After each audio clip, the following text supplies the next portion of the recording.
Tribe Builders, this is Tanya Rooney, and I am really excited for you to meet today's guest because he's fucking awesome, obviously. I really don't have dull people on my podcast, if you haven't noticed. Take pride in that.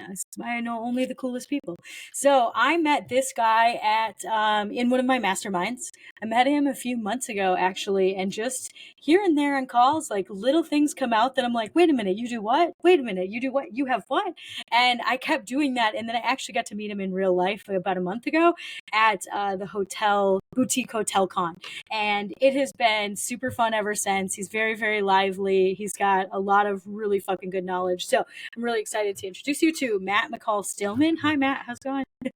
Tanya, thank you. It's funny. Like, I'm like, are you introducing yourself right now? I'm not sure right now. It's funny when we got to the conference in Tennessee. You were one of the first people that stuck out to me because your personality, you're funny, you're bold, you're bold. But I was like, you know what? Bold. I can probably be friends with this person. So I kept paying attention. I was like, she's pretty funny. I like her. Let's talk. So I'm glad to be here. This is awesome.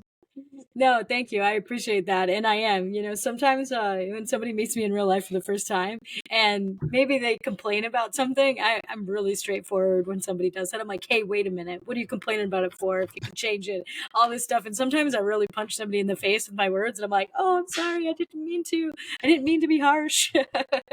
But yeah, I can see that. It happens. Yeah, I'm certain you watched it happen actually at that meetup because so for the people listening, we are in this mastermind together, and a couple of days before the conference, we actually got to have a mastermind meetup. So we just hung out for like 2 days with everybody that we've been talking to on the phone, like on conference calls and Zoom calls for the last like 6 months. And it's really interesting because you create these really good relationships with people, and then you get to meet them in real life, and then everything melds together so much more, and you get to horse around and talk about business like at every turn, and like stuff like that just jazzed me up. So it was really, really fun to get to meet Matt in real life. So I'm excited to I'm excited to talk about all this stuff today. To Blake for making that community possible. I want to actually say the way he put together the events for us, for the people in his group, it was reminiscent of the kind of stuff I like to do for my people, my tribe. That really hit for me, and I could see that it really helped quickly build us all up as in our relationships. We were doing activities, we were eating together. I think he took on every bill there was, which was awesome. Very, very generous. So I definitely appreciated that. But it created a lot of unique experiences, stuff I wouldn't normally do, like getting chased by, brown bears and things like that. That was cool. So they were black bears. I'm pretty sure black brown bears are way scarier. Yeah, no, you're right. I was like, no, something's wrong with what I said. But it was really intense. You're right. Like just seeing so people listening again, we were on this e-bike tour in the Smokies, and truly we saw like 6 or 7 bears, and some of them were within 6 feet of us, and we were just sitting on e-bikes and they're like hanging out in the forest. That's and awesome. I think that now we all have this shared experience that we talk about, and essentially we have all these inside jokes because of just 2 short days of being with each other. So I love that. I love it when people create things like that. I think masterminds specifically need to have in-person events. It's because you can do so much through a Facebook group, through learning together, through calls. But if you really want to see magic made, you put all of those people in the same room and just let them go. Just let them do their thing. It is the coolest freaking thing to watch. And then you just have all these weird text messages afterwards and just like all the cool things. But Matt, today is more about you. Please tell me about the community you built. Tell me about the businesses that you have, and just in general, what makes you awesome. Man, great question. I think what makes me awesome is probably just resilience. It's funny. I did a speech last year at one of these conferences, and they actually asked me to do a talk on mindset. And I was like, that's not STRs. That's not all the rehabs. That's not all the properties I've sold and how I evaluate them, And he was like, no, take it or leave it mindset. And I was like, shit, okay. So I had to really spend some time thinking about what would I offer 100 people insight on regarding mindset. And I really didn't realize how much I had gone through, but it was that resilience. It was like, I've been kicked in the junk enough times to know that, hey, like, I don't know who's listening to this. You could be, hoteliers, you could be, brand new, just like trying to quit your W-2, but I've been on every part of that. I've been fired from jobs. I've been promoted. I've jumped to jobs that were actually illegal businesses and then whistle blew and been fired. I've been fired a few times. Yeah. So my point here is resilience. And it's funny because I think what it really showed me is I either blew up fast at every company I was at because I was always being innovative. I was always coming up with new ways to speed up things, improve people, improve processes. And I got a lot of pats on the back, and I was adding millions to the bottom line for most of these companies. I started in underwriting and mortgages, teaching appraisals, teaching, risk factors. And a lot of that came to play now in what we're doing. But with all of that, like once I finally got the boot and I realized I can't deal with one more experience where I am at the mercy of somebody else who's just barking orders at me and being unrealistic and freaking rude and think that I can't do this on my own anymore. And it was like, I wasn't thankful in the moment. And I've talked with a lot of people that have been fired that finally did open up their own businesses. I am so thankful in hindsight now because I needed that kick in the butt. I really needed to know I am better off trying something on my own than being at the mercy of anybody else. And my first year as self-employed, I barely made 40 grand and I was proud. And I went from 260 a year. You know how freaking different that is? So to go from like jump. Great to like broken, but making it on my own, that was a big deal. Next year was like 80. Then I broke 100, then 200. And it was a pretty quick succession because when you put all that energy and effort into your business, it pops off. Now, where have we gone from there? That was mostly real estate sales. I opened up a real estate brokerage, started teaching agents how to do stuff. So I've been at it for like 12 years. Then I opened a mortgage brokerage because I was disappointed with the mortgage options. I was disappointed with my real estate brokerage I was with when I started because they said investment agents are failures. And if they're not focused on high-end listings, they're stupid. And I was like, that's stupid. I'm going to go make my own thing for my tribe. So a lot of the times when I face adversity, I go, screw it, I'll go make my own. That's kind of that's how I work. I do well with adversity. So I did that, started opening up property management, got my long-term rentals going, heard about short-term rentals, tried one. Oh, that works. COVID hit. All my long-terms are suffering. My short-terms are growing. I'm like, this might be the chance to double down. I double down. I start getting into it. We start blowing up our portfolio. I'm like, just go. Just screw it. I'll live under a bridge under 8 Mile before I go back to working for somebody else. I'd rather be broke. I'll go back to an apartment. I was starting to get nice houses and cars and stuff, and I was having a good time. But I said, I want to send it. I can rebuild this. These skills aren't going anywhere. They're going to be with me whether I'm in this job position or not, right? People forget your skills as an employee, they are transferable. You don't lose a job. You lose the income source from that source. But you will always have a client that you have to work with. And whether it's your client or whether it's your boss, you're still working in some ways for people with people. So you got to get used to that, but just make sure it's all transferable. So now where we're at, I started going to these STR conferences and I was hearing these guys go, that's how you get to 5 units and that's how you get to 10 units. And I'm like, shit, I was at 20 something by then. And I was like, these guys are on stage teaching this stuff. So that's kind of odd. Joined some coaching. One of them was really good, but like I was teaching half the class. Coach was great. I don't want any misconstrued things here. Coach was great, but a lot of people are going to me on the sidelines. And I realized I'm coaching this group on the side. And I was like, this is making no sense. Then I started like helping out more people buy Airbnbs. We started a design team, a setup team, a management team. My wife she quit her job as a pharmacist. Now she does, management full time. And it just kept scaling into this crazy thing. And as I saw more and more coaches kind of go, hey, Matt, can you help set people up with properties? Can you come teach this? Because we really struggle with this.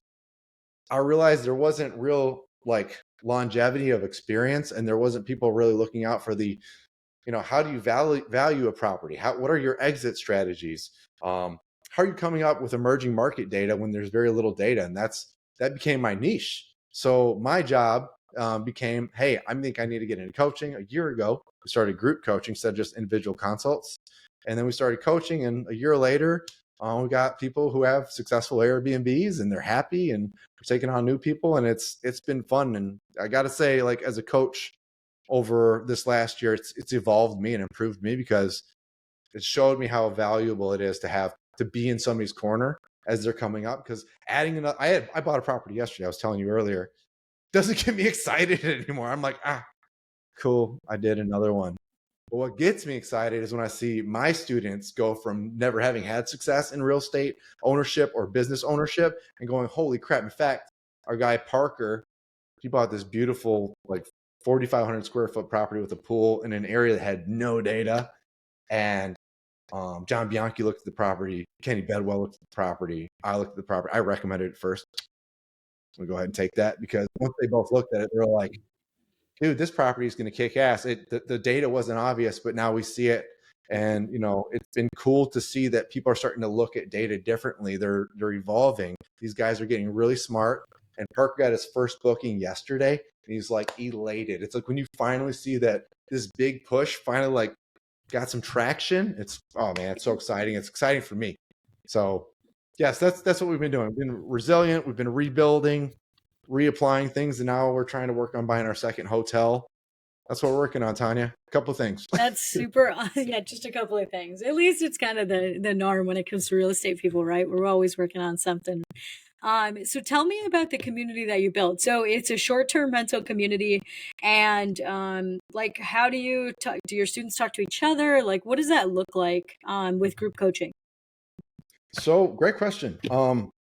So when I started it, I wasn't really sure how it was going to go. I started with a 3 to 4 month coaching term.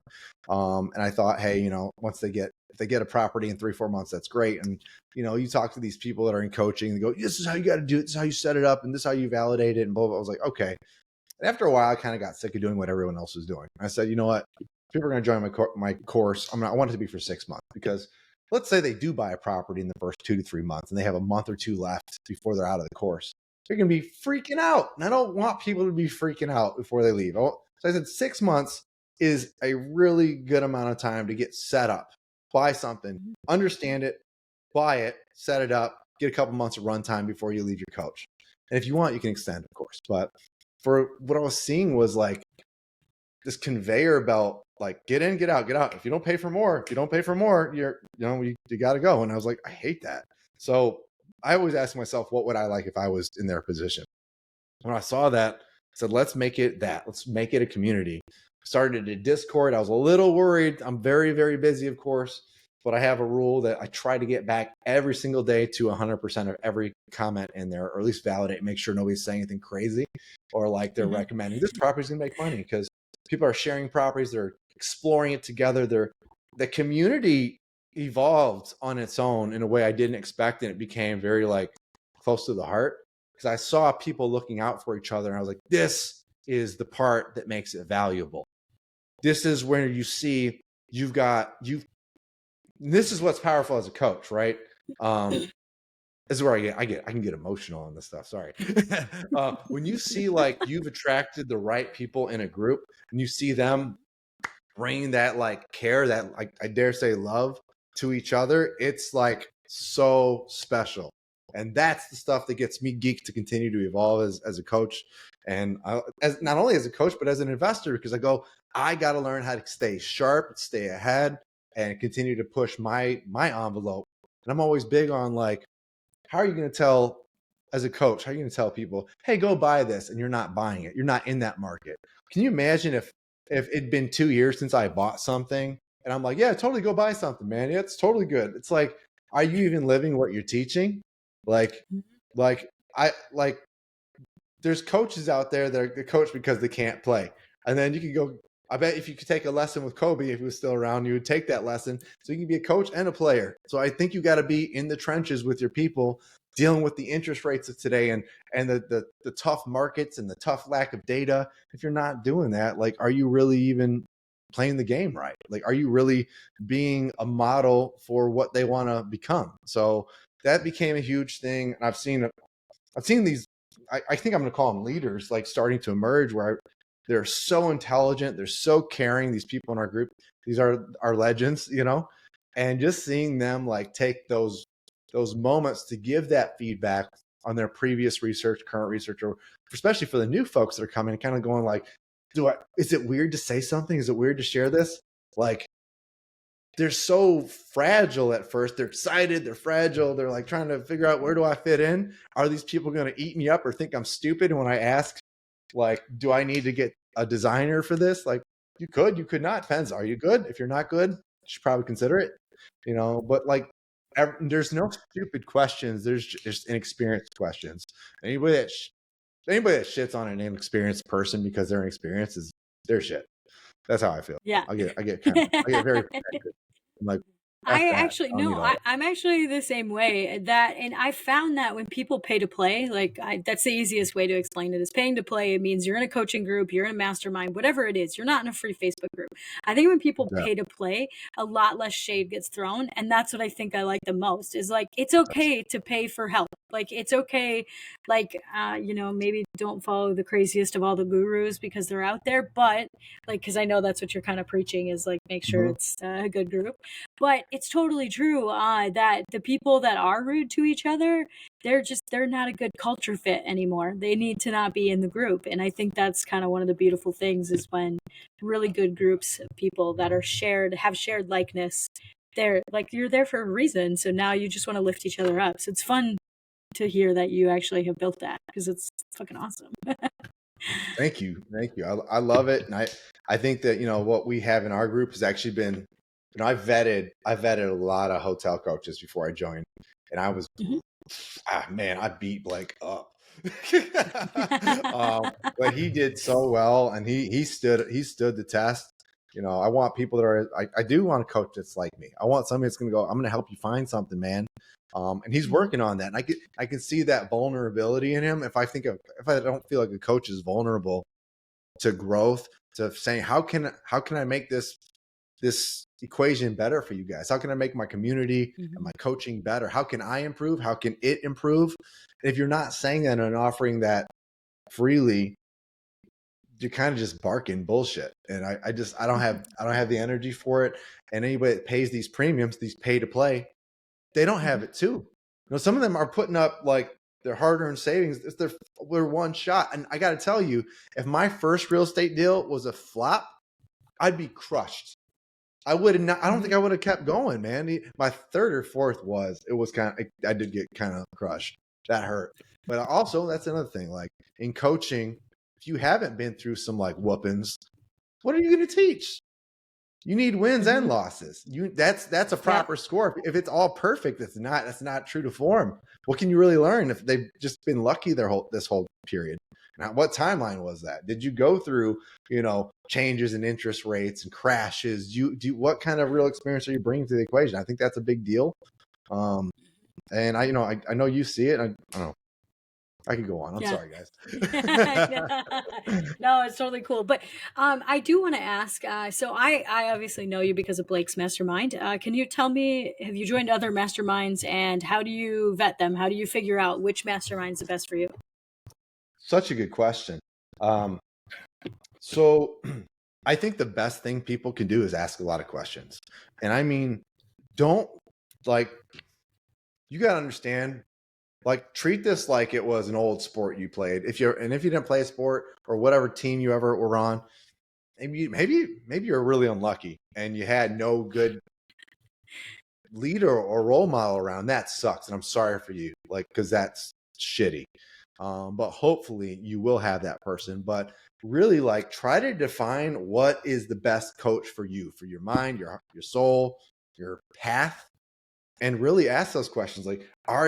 Kind of like earlier, are you even? I actually started writing out a list of questions to ask. I should send these to you. Actually, I think I still have it. Yeah. But are you still investing? For real estate specific, are you still investing?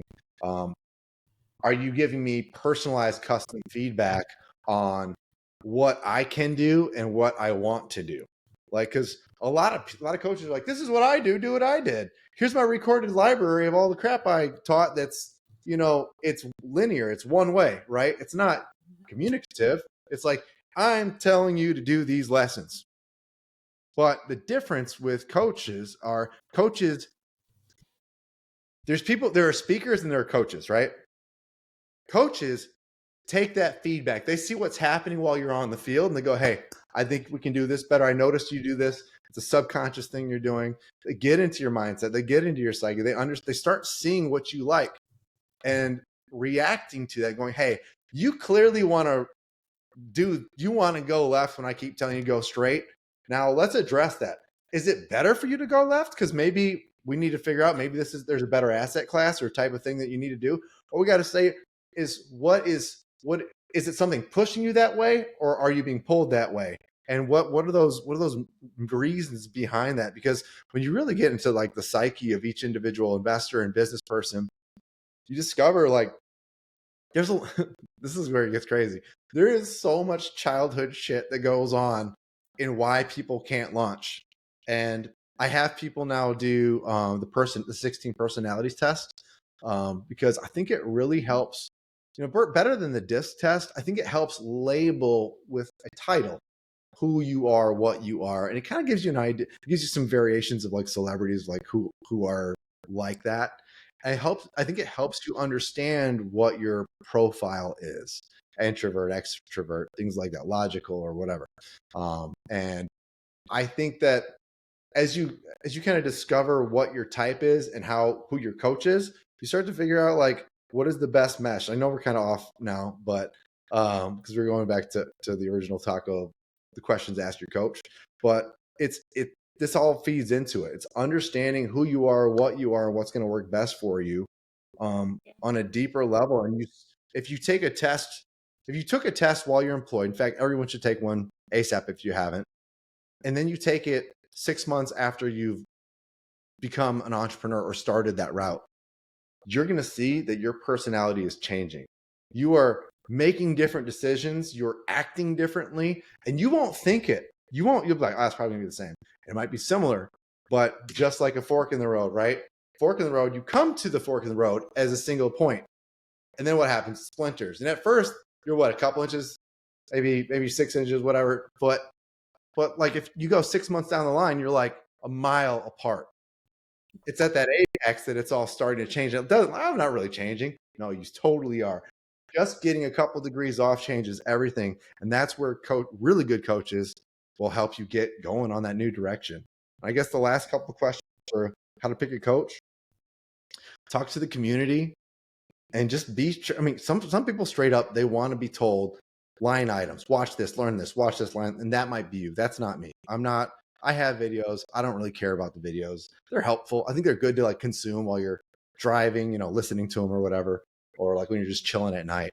But when it comes to who you are and what you're doing, you need custom answers. And any coach that's not going to give you the time and energy to give you that custom answer, it's probably not that great of a coach. Or they certainly have focused more on making the money and facilitating 100 people in a room, which you cannot give custom answers on, versus like 20 where you still have a chance of like actually getting real one-on-one time. How big is the group that you're joining? That's another good question. Sorry. Hopefully that helps.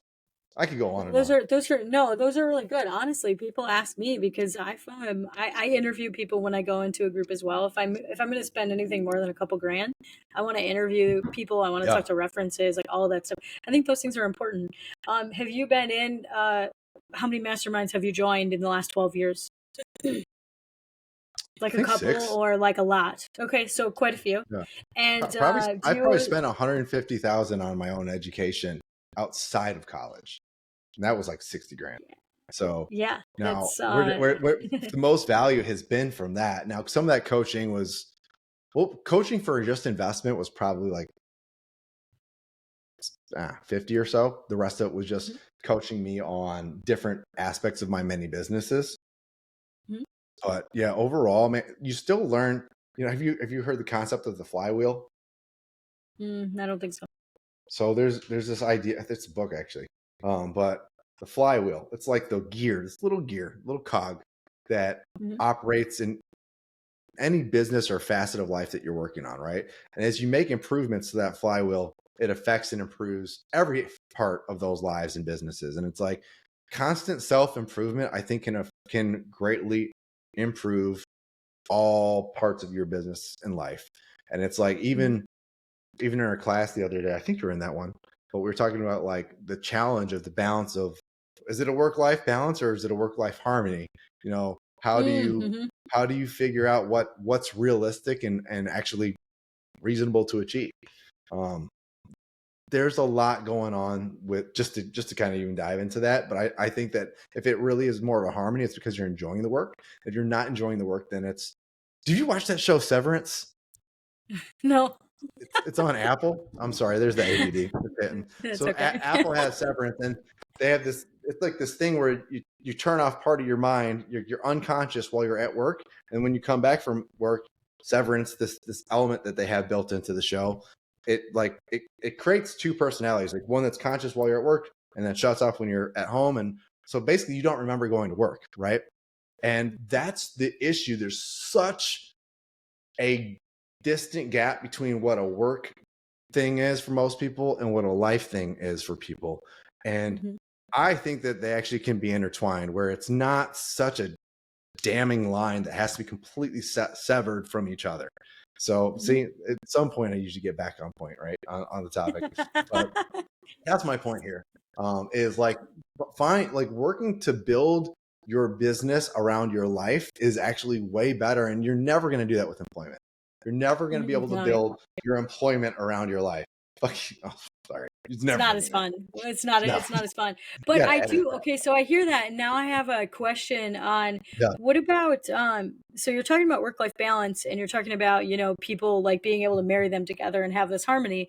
What about the people that work way too much or don't have boundaries? Or at what point do you decide this is where those should actually start parting and stop working so damn much and things like that? Because we see it all the time. I mean, you're in real estate. You know exactly what I'm talking about. So how do you cross that line? Because yeah, I might love what I do in real estate, but you know, who gets to decide how healthy it is of how much stuff I talk about when it comes to real estate, or how much real estate I actually do day to day?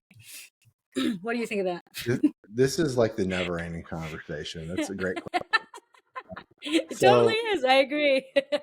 so it's funny. I took two of my students were in town, Austin and Michaela, and we took them out to dinner on Friday.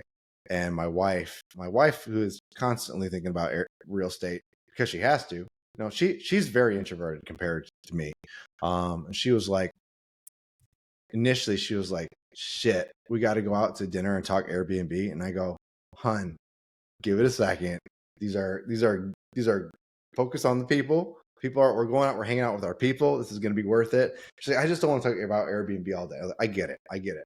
It's not, she's not cold, but she's cold to the idea of nonstop. When she wants to relax, she does not want to talk about Airbnb. And so we got out there.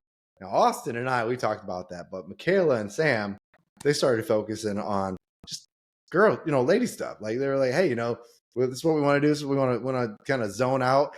And then as they started bringing that up to me and Austin, we said, you know what? All right, let's stop talking about Airbnb. And we did that. And I've actually come up with a rule that if I partner with people or work with people, we have to be able to have two things. It's awesome that we can talk about like real estate anytime. And I know that's a common theme in the real estate thing. Oh, if I can't talk real estate with you, I don't know what I can say. Because you're right. There's a lot of our friends out there that were like, it'd be over their head, or they'd come off like bragging with what we're doing sometimes. So we don't talk about that, but sometimes it's like, I can only talk about grabbing a drink so often too, or go, you know, or watch, or the game. I don't really care. I don't care. I just want to, I need to like, let that be said. But when you can do both, when you can go be out with your real estate people and also have that almost other hemisphere, that's the connecting bond that allows you to enjoy their time, not talking about Airbnb, that's the best relationships to be around. And I really think that, I guess this kind of does answer the question. Creating the right circles that understand that balance is key. And I think if you don't consciously change your circle, it won't work. And I must bear this truth to all these people that are employed. Your circle is going to not be the same. You might keep 10%. 90% are going away. Think about that list of 5 people that you've probably been hanging out with.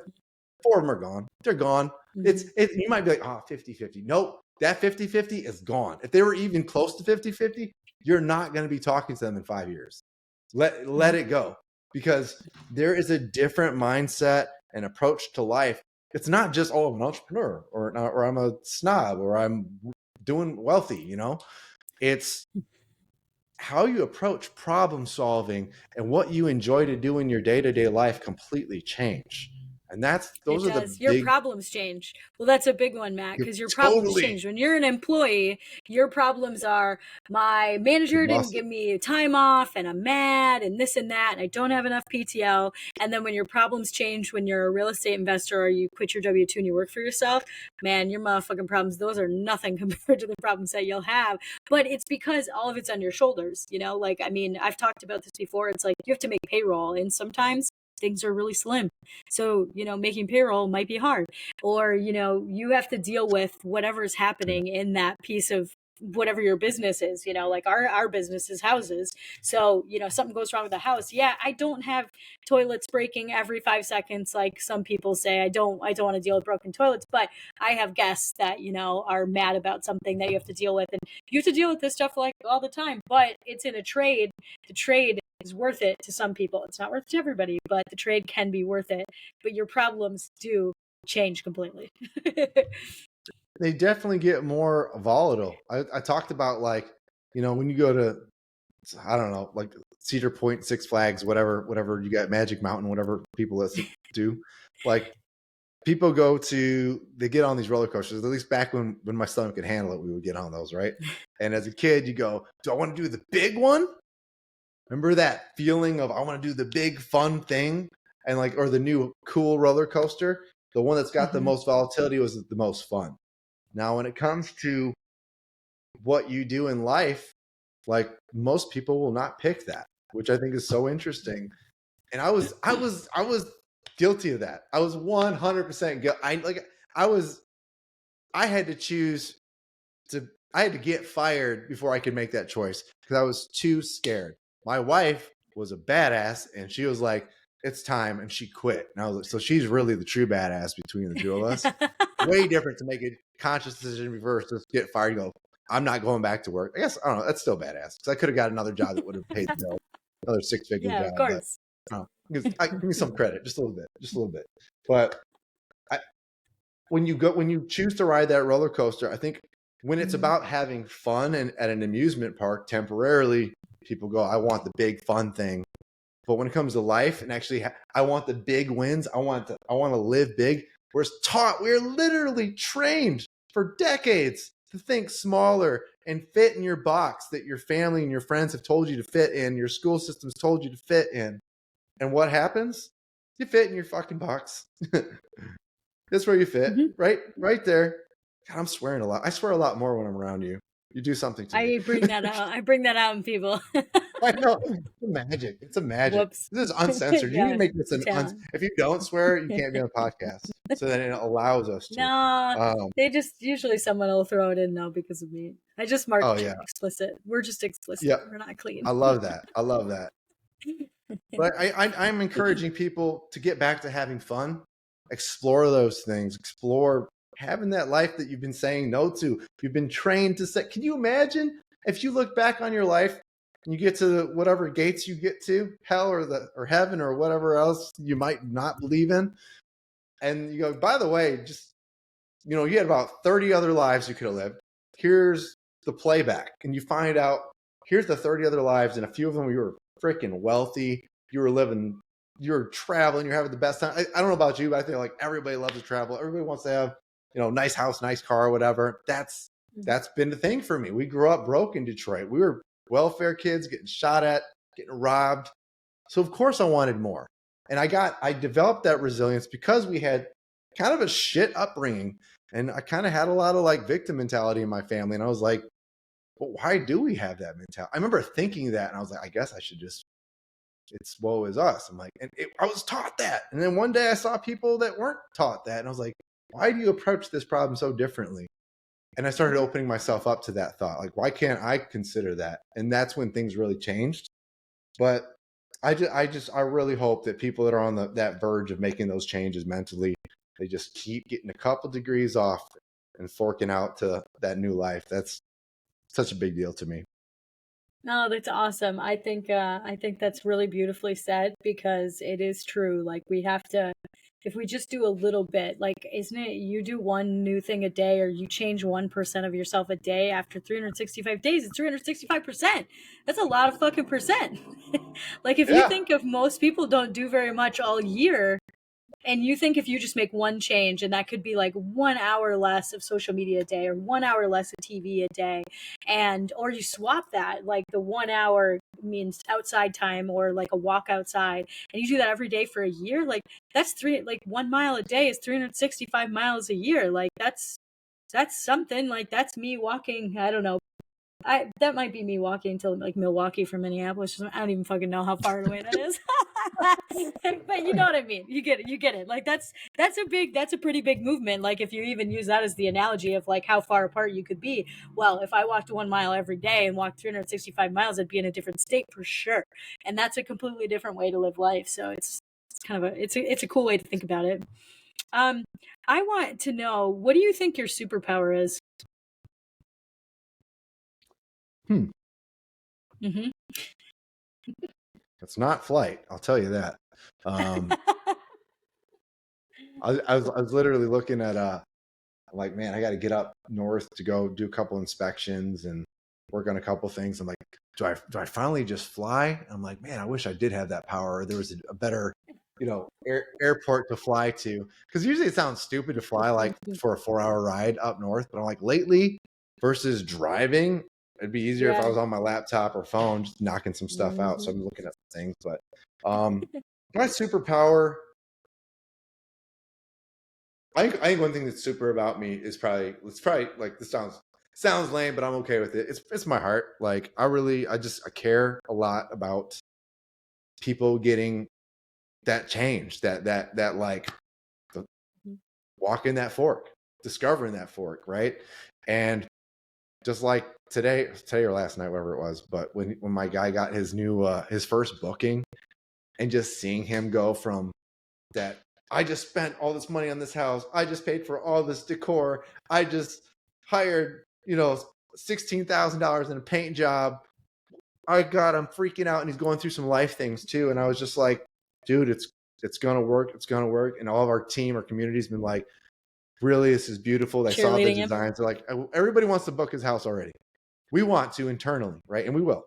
But getting your first actual booking when you thought you're just throwing money at a hole lets you know it's about to stop.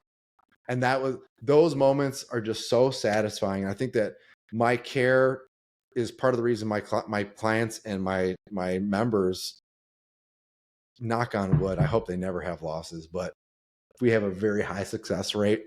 We haven't had a true issue loss yet. I want to keep that going. Just by power of numbers, you do enough deals, something's going to go wrong. I know that, but we are all looking out for people. And I've owned, of the 50 something houses I've owned, and I think we're down to 38 because we're selling some to kind of reposition the portfolio. I think we've had 30. This is 32 now Airbnbs. Only one ever got shut down. So a lot of people worry about regulations, and we've only had one actual shutdown. It sucked. It sucked. But in the grand scheme, that's a low percentage. And I think that we could have done that. We could have done that better in hindsight. And I know how to do that. And that's what we're learning. My thing I take to the table to learn and share to make sure nobody else gets burnt. So it's the care. It's the let me get in before you get in. Let me test this thing. And, like I said in the beginning of the call, the resilience, like, I've been burnt. I've been fired before. Okay, whatever. like I know I'm going to keep moving on. And magically, I remember I heard this quote once. Think about every terrible thing that's happened to you, Tanya. Everything. Like, if I said, can you name 10 horrible things that have happened to you in your life? And I bet you could fill that. You like things that were really bad memories and experiences. Which one haven't you gotten over? Oh god, hate it. I hate thinking of that because I don't get over things very easily. Sometimes I'm getting better at it. You might be the worst person I could have asked this question. Okay. Sorry. Yeah, okay. I'm very aware. So there's that. Okay. Let me see. Which one is still keeping you from moving forward? Oh yeah, failures do. They keep people from moving forward. Absolutely. Like I've lost on a house and I'm still pissed about it. And it fucking happened 4 years ago and I lost like 10 or 15 grand. Like it's not even that fucking much, but I'm still Okay. pissed about it. You're pissed about it, but is it going to stop you from moving forward and buying another one? No. Okay. No, absolutely not. And was that one of the worst of your 10? No.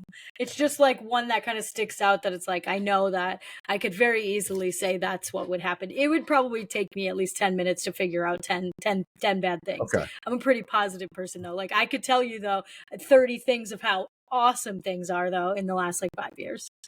So then I think we're back on track, thank God.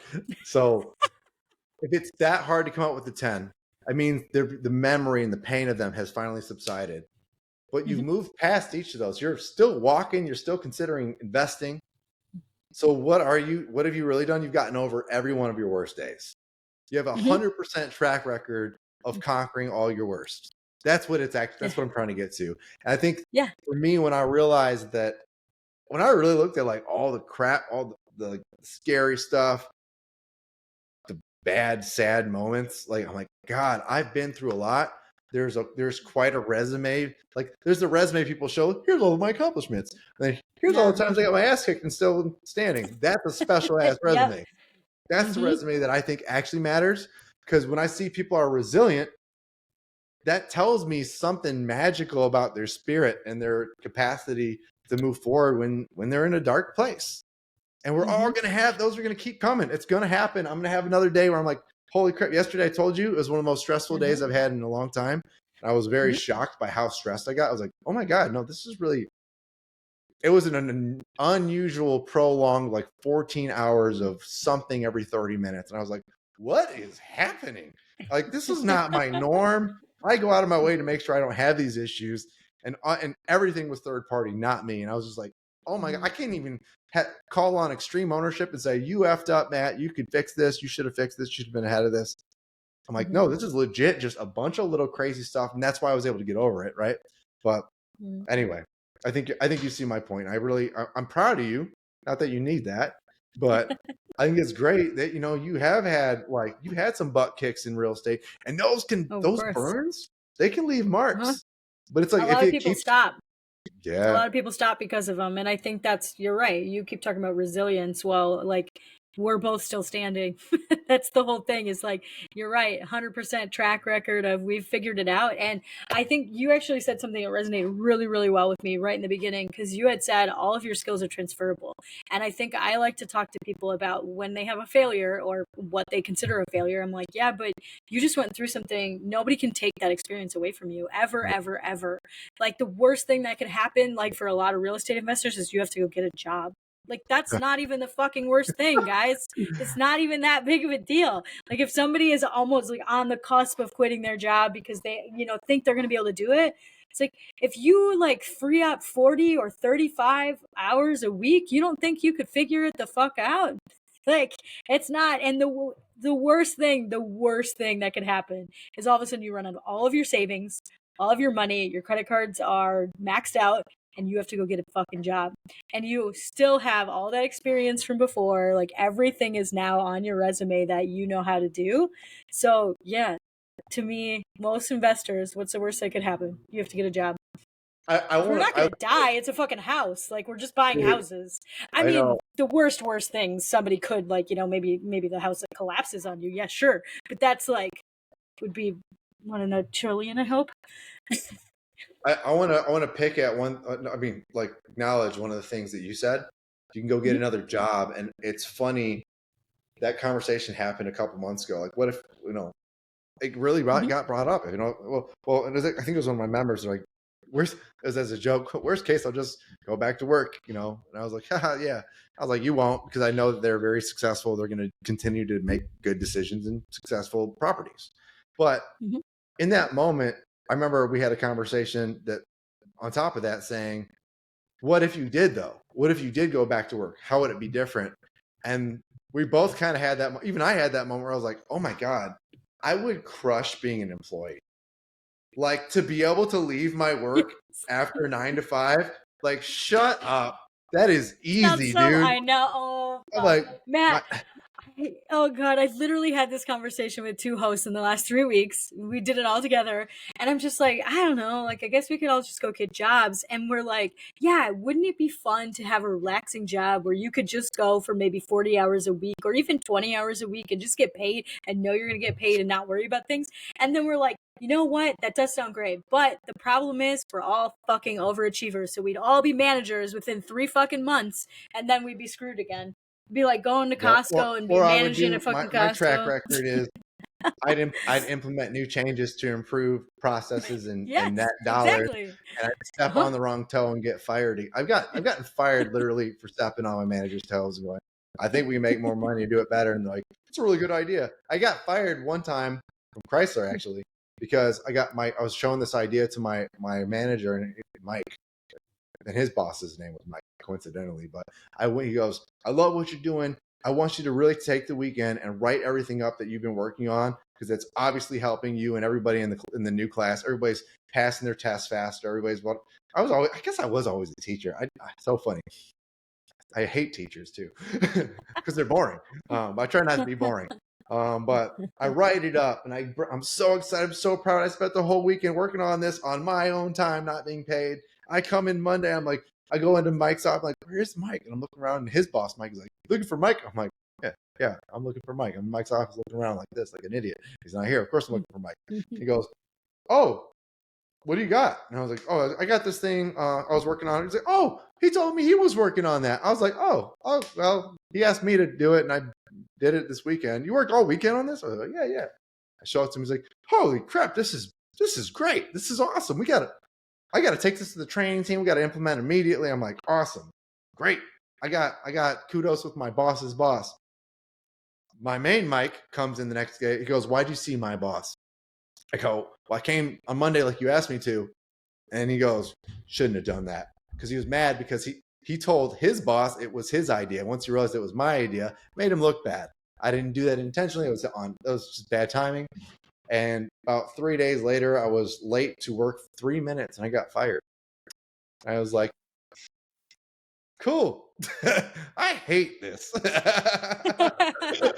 I think a lot of people have stories like, a lot of people have stories like that. Like, I think I'd be a poor employee at this point. Like, I just don't care enough about a lot of that stuff that I'm like, I have to come in and, do all this stuff. That sounds terrible.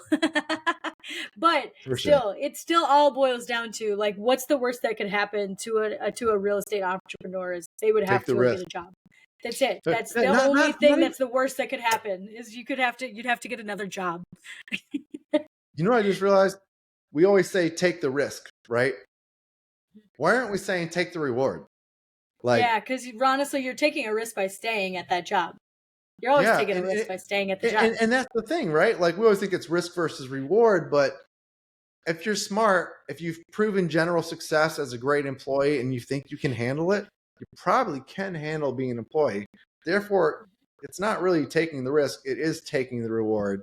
And the risk then becomes staying and not living that life that you deserved. So good talk, Tanya. Man. We're both just working through things. I'm like writing things down. I'm like, we should take the reward. That's a great idea. I need this recording. This is good. It'll be on Apple Podcasts next week.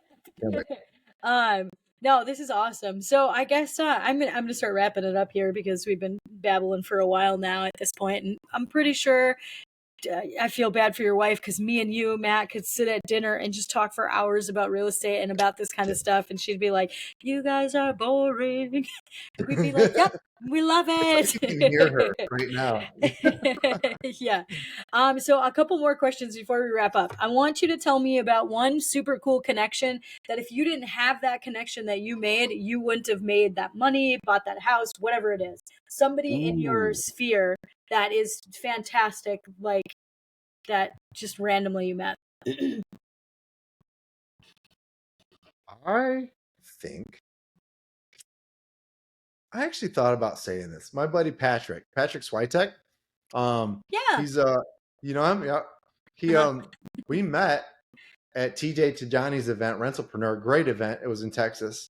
And we just hit it off. Started calling me Big Bro. I was like, I guess I'll call you little bro, because we had a similar vibe. I ended up speaking at his conference too, and it's funny, when I met him, he was really getting into like Airbnb and like co-hosting, and he had a couple of moments. I think he's okay if he's sharing this, where he was feeling unsure of himself, and I did my typical Matt pep talk. And I got into it. We went deep. We went into deep. I was like, "Why are you feeling these feelings? Why do you feel like you won't make it?" And I think I think every entrepreneur goes with it. It's very status quo. Mm-hmm. But after months of relationship building, now years, like, man has surpassed me. He's crushing it. I'm just glad I know him. Like, Yeah. I think he's bought 2 management companies, and they do almost exclusively really high end luxury properties in Joshua Tree. And I'm very, very proud of him. Very excited for him. Not that anybody needs that, but just great to see people do that. And I remember he would get one of his first speeches at his conference. He was talking about how, I'm so young. Why is this young guy up here? And I went up to him right after that speech. I said, don't ever talk about that shit again. And he was like, why? I was like, he said, I need to validate why I'm up here. Like, no, you don't. People came here because you've already validated it. You never need to validate how young you are. Just like, even though I'm a freaking vampire, I'm way younger than I'm older than I look. But even with all that, I don't need to validate how young or old I am, right? I don't need to, because I have some people that have kind of like, they look funny, or not fun. That's not the right word. They have something visually that like might be odd, or they sound odd. And I've seen them as entrepreneurs go, it's like, I don't like doing video. I don't like talking. I don't like being seen. I don't want to be in the public. I love being at these things. And I can see this lowered confidence. And I look them dead in the eye, I go, what the hell is wrong with you? You are awesome. Look at what you're accomplishing. Anybody who cares about that shit is an idiot. Like, you are valuable, and anybody that doesn't see your value, it just means you're in the wrong room. It's like, they're not your people. They're not your people. And if you don't have your right tribe, then you're not with the right group. You need to move, like Tanya does, 365 miles a day, or whatever you're going to put on. 65 miles a year, Matt. Yeah, a year. Like, you really got to just be around people that can help fill your cup and give you good information, objective when it needs to be, subjective when it should be. Like, that's what you need to be around. I think so. Great question. I think that is the answer, though. That just, Patrick was a really good one for me. Didn't think I'd say that. I've never been asked such a question. I love that. That's great. Well, I think it's really important for people to make, obviously, connections. Like, obviously, I'm talking about people building their tribes and how important it is and what you get out of it. Because now it's funny that you now chase this guy, because you might not want to have hundreds of luxury short-term rentals in Joshua Tree, but you have a resource. Tree, yeah, exactly. But see, you now have a resource of who you could go to that would help out with stuff like that, or that you could emulate, or whatever it is. Like, you have this person in your tribe that you already have this established connection with, that you could do cool things with him. You could get, all kinds of advice and whatever it is. So I think that's really cool. Yeah. And then what was your answer to that question, though? I want to know what you would say. The coolest connection? Man, I have so many connections, it would be hard. I will talk about one real quick, because I just have one at the top of my head, because we've already talked about it. So I was telling Matt earlier, because he had some problems with a deal closing yesterday, and it was just a pain in the butt. It's still closed, awesome, but that's a pretty typical story. It doesn't mean it typically happens every single deal. It might happen 1 out of every 10 deals, but I have a similar story too. Like, I thought a hard money lender was going to close on this flip. Like, I was pretty new into flipping. It was probably our second or third. It must have been our third or fourth flip. And I thought I found a private lender for it. And in private lender, it was still like a company, but they weren't local or anything. I gave them all the information, and I thought, I was following up. I'm like, hey, I haven't heard from you guys. Are we going to close this and that? And they just kind of said like 2 days before closing. Like, it was a Wednesday, and we were closing on Friday. And they're like, yeah, we don't know. We're not planning on closing this. I'm like, what the fuck do you mean? Like, I have to come up with $150,000 like tomorrow to send to title.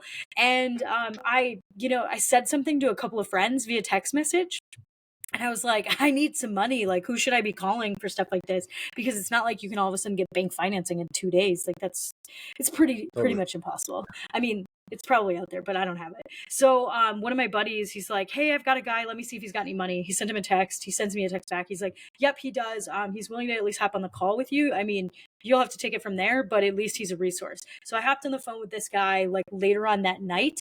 We talked for a half hour, 45 minutes, just about real estate. He kind of got to know me, and he's like, yeah, at the end of the call, he's just like, yeah, I'll just give me wiring instructions. He's like, do you want flip money too, or do you just want, the purchase? And I was like, well, I could totally use the rehab money too. That'd be great. And he's like, okay, I'll send you over the term sheets and stuff. He's like, just fill all that stuff out and then tell me where to wire the money. So I literally, because of a connection I already had, and this was just a guy that I horse around with in my mastermind with. Like, he was so awesome. Like, we would see people sleeping on the Zoom conference calls, and I would be messaging him like, hey, do you see this guy? He's sleeping and this one's eating, and oh my god. And we just horse around like just nonsense. And all of a sudden this guy gave me this other guy that would give me money, and I had money seriously the next day. Like, we closed just fine. I didn't have to delay anything. And it was a house I was buying off market, so I didn't want to have to go back to the seller and be like, hey, I can't close, whoopsies. So I was able to get almost $200,000 within a day. And that's just because of a connection that I had. And that's the kind of stuff, this is the reason that I feel like it's so important to build your tribe first. Like, you're building this business, it's like, don't put shit like this off. This is such a really good resource. You don't even know what's going to come out of your resources until you go through the shit. And that's the reason you need them, is because when you're going through the shit, you're just like, how do I figure this out? And if you talk to like other CEOs of businesses all the time, because they're your peer group now, and you say, how should I do this? Well, you're going to come up with like 5 different ideas of like how you should solve a problem. And it's so freaking beautiful. So that's probably one of the best connections I've ever had. And I love that guy. He's so fantastic. We still horse around here and there. We do Duolingo together. So we talk like every 6 months about Duolingo. I know, it's really weird. We're both learning Spanish right now. That's freaking awesome. So, okay. But what's funny is you also just like exposed yourself, because you've totally talked trash to me about what I was doing on a Zoom call. Yeah, absolutely. Yeah, yes. Oh my god, you guys. Oh, That's terrible. Oh, don't be in a group with Tanya if you don't want to get talked trash to. You'll get called out, like, for real. So Matt forgot to push mute. So he was in the gym, like literally lifting weights, and he, like, I think just something got hit on his phone. He didn't do it intentionally. He did not care to tell us all that he was at the gym, but he's like, this is the only 15 minutes I have to go lifting or some shit. So I like was texting him, I'm like, dude, go on mute. It's weird. You could literally hear him picking up weights, and then the exhaling that goes with picking up weights. It sounds so bad. The story is terrible. Bad, Matt. It was terrible. Oh my god. Try to be on the end where it happens. I told Sam, my wife, about it. She was like, you must be so embarrassed. I was like, is it messed up that I'm not? Like, I'm like, it became hilarious because I told her about you, how you called me out. I was like, what am I don't even know how I sounded, but I'm sure it sounded messed up. Like it's like, you must be at the gym, because otherwise this is really weird. And it's just because Blake doesn't know how to push the mute all button quite yet, because he just doesn't. So I'm like, dude, Blake, do you not hear Matt like grunting and lifting weights? Like, you need to mute him. Yeah. I was do things like that. I swear it was muted, and when I set it down, I must have like jostled it. Yeah, no, it's not. It's totally true though. I can still clearly remember like certain people over the last 7 years of people. I'm just like, this guy that gave me this link to this person, his name is Jeremiah, and he's fantastic. He's one of my favorite investors I've ever met. But one time I saw him hoofing down food on a conference call, because he was about to talk, so he needed to get the food in. So he looked like a chipmunk. He had a burger, like a whole entire burger, I swear, in his mouth. So I'm texting him, I'm like, dude, what are you doing? Like, either go, like, cover your face at this point, because everyone can see how much food you're putting in your mouth right now. And yeah, so that, honestly, that's one of my secrets to success. That's hilarious. I swear to God, this is one of the things that I've created so many weird friendships with, is because I'll watch people on Zoom and then I text or I message people about it. Or I'm just like, hey, did you see this thing? Or, you know, if somebody has a weird reaction to something a speaker said, and I see that reaction and I kind of did the same thing, like, what? Did they just say that? I will message that person in the chat and say, like, hey, did you hear that? Did I just hear that right? And we'll just kind of do some back and forth, and it creates this, like, it just creates like this small, like, you know, information situation, or like, Yeah. hey, like, we should talk about this because I think this is funny. And, you know, we can't, I live in a world like with people they're just not local. Like you live in this world too. Like a lot of our friends are like national now. So we're talking to people on Zoom. So how else do you freaking make friends with people when you're on a fucking Zoom? So this is the way I do it. Yeah, you just like trash Like talk my broker Matt. well, I think that's your superpower though. I think it's your willingness to just jump in and like try to make the best of times, but you know, you are the human icebreaker. You know, you kind of that's actually pretty cool. I like that That actually. is You really should use nice. that. Yeah, like I think the way you just break through, like, you know, like just like anybody, everything's not for everybody. There's benefits to being polarizing. Not that you are like bad, but like you know, just in everything when it comes to marketing, you can attract the people that you are, and it's like, you know, I do think I'm a pretty middle of the road like guy, like, and I just want to be around people that care about people and being successful and pushing their limits, and like you know, you're one of those people. I saw that in you. You've been consistent. You've been, you know, you've started this podcast. You've been like just on it, like you don't miss it. I think that's like, it says a lot about your resilience. Like sometimes they'll do, you know, solos, but it's like you don't have to, it's just bad timing.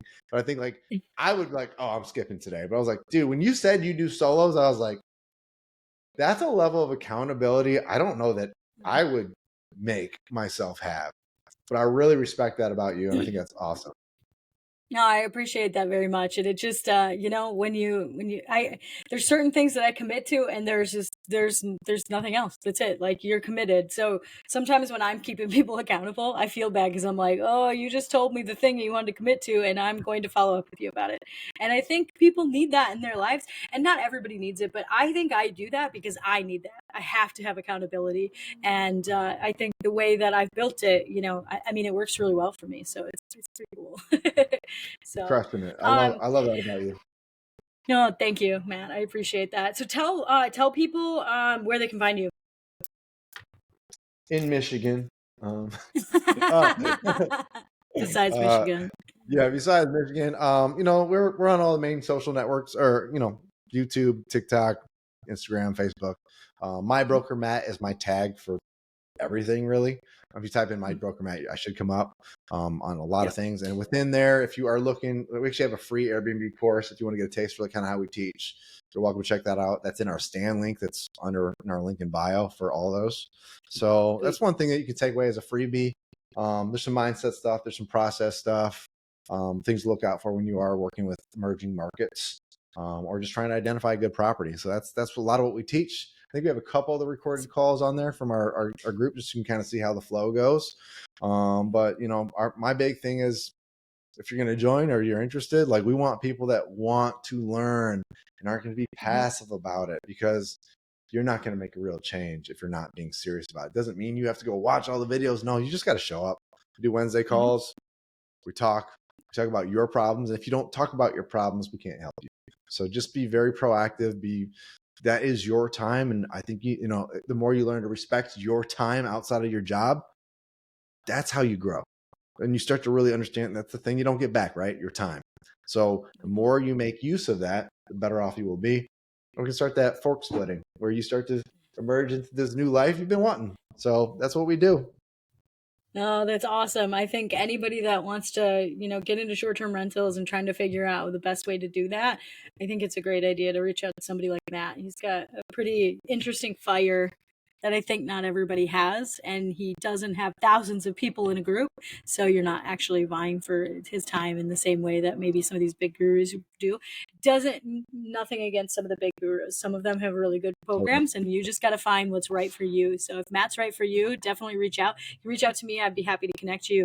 Otherwise, reach out to Matt on My Broker Matt on Instagram. And yeah, thanks so much for the hour, Matt. You're fucking awesome. I really appreciate you hanging with me on the phone. And yeah, you're just It was awesome. great hanging with you too. Like honestly, like every time we talk, I'm like, always you can't not smile when you're talking to Tanya. Like, but on top of that, like you were a great host. I've done a good amount of podcasts, and like when I see a great host, I really like to acknowledge them. I think you are really solid at like the structure, the questions. I think you're doing a great job, and just keep it up. No, thanks, Matt. I really appreciate it. And yeah, everybody, that was this week's episode of Tribe Builders, and tune in next week for whoever is next. Thanks, Matt. See you later. Love it.